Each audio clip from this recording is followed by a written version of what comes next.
आज आपण एकदम सोपं आणि अगदी घरातल्याच गोष्टींपासून करता येईल असं सुपर सॉफ्ट सुपर क्रीमी असं शहाळ्याचं म्हणजेच टेंडर कोकोनट आईस्क्रीम करणार आहोत। जरी ही आईस्क्रीम आपण घरगुती गोष्टींपासून करणार असलो तरी आईस्क्रीम अजिबात आयसी होत नाही, मस्त क्रीमी होतं।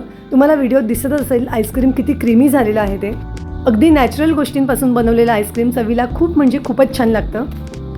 उन्हाळा चालू झालेला आहे त्यामुळे सतत काही ना काही थंडगार खावंसं किंवा प्यावंसं वाटतं। म्हणूनच आज आपण एकदम सोप्या पद्धतीने मस्त चवीचं शहाळ्याचं म्हणजेच टेंडर कोकोनट आईस्क्रीम करतो आहोत। आईस्क्रीम करायला एकदम सोपं आहे, झटपट होणार आहे, म्हणजे आईस्क्रीम बनवायला आपल्याला खूप कमी वेळ लागतो। आता फ्रीज होण्यासाठी जितका वेळ लागायचा तेवढा लागणारच आहे।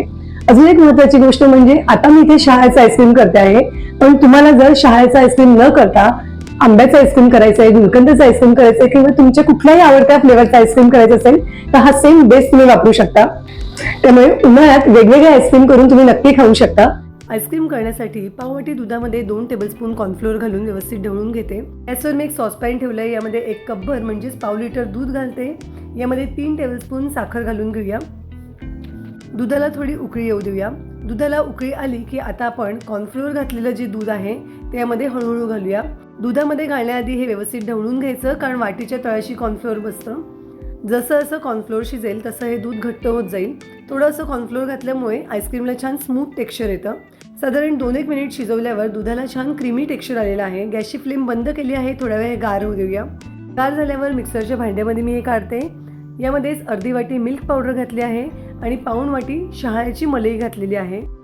मोठ्या शहाळ्याची मलाई आहे। यामध्येच मी आता 1 कपभर आपली घरची दुधावरची साय घातलेली आहे। मिक्सरमधून मी हे फिरवून घेते। आईस्क्रीमचं मिक्सचर मी एका एअरटाईट डब्यामध्ये काढून घेतलेलं आहे।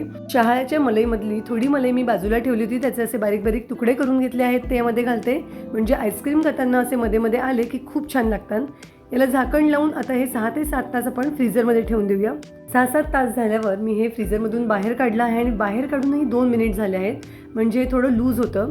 तर इथे आपलं अगदी मस्त चवीचं सुपर सॉफ्ट सुपर क्रीमी असं शहाळ्याचं म्हणजेच टेंडर कोकोनट आईस्क्रीम तयार आहे। तुम्हाला जर शहाळ्याचं आईस्क्रीम करायचं असेल तर त्याऐवजी तुम्ही आंब्याचं करू शकता, गुलकंदाचं करू शकता, चॉकलेटचं करू शकता, स्ट्रॉबेरीचं करू शकता किंवा तुमच्या आवडत्या कुठल्याही फ्लेवरचं आईस्क्रीम करू शकता। बेस हाच ठेवायचा। त्यामुळे उन्हाळ्यात एकदा तरी हे आईस्क्रीम नक्की करून बघा। व्हिडिओ आवडला असेल तर एखादा लाईक नक्की करा आणि अशा छान छान रेसिपीसाठी फॉलोही करा। तर आजचा हा आईस्क्रीमचा व्हिडिओ तुम्हाला कसा वाटला हे नक्की मला कमेंट करून सांगा। हा व्हिडिओ तुम्ही कुठून बघताय हेही सांगा। पुन्हा भेटू अशाच एका मस्त हेल्दी रेसिपीसह।